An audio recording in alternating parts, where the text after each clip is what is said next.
I think the GOP needs to embrace being the party of no and say, no, we're not going to go down Barack Obama's path anymore.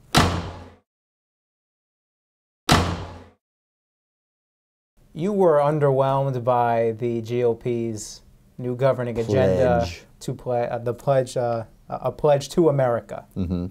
Why?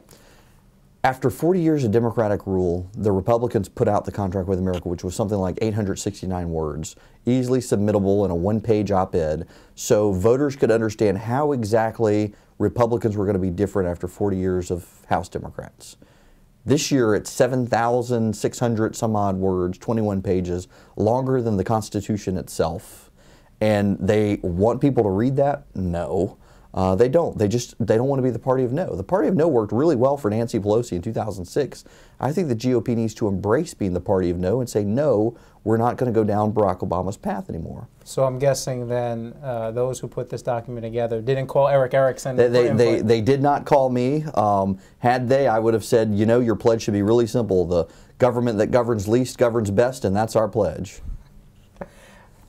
What's the best way for conservatives to decipher who really is aligned with their principles or who's not in Congress? You know, it's hard because we make these mental shortcuts in our lives. Everyone does. And the mental shortcut for a conservative is they're pro-life and they cut taxes. That person is a conservative. But that's not shaping up because we have plenty of pro-life tax cutters in Congress who keep growing government.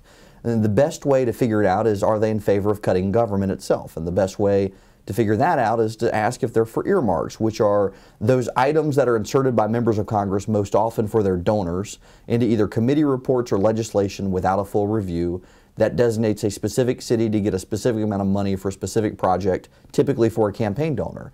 They're the gateway drug to bigger government. TARP was passed by loading it up with earmarks to get enough votes.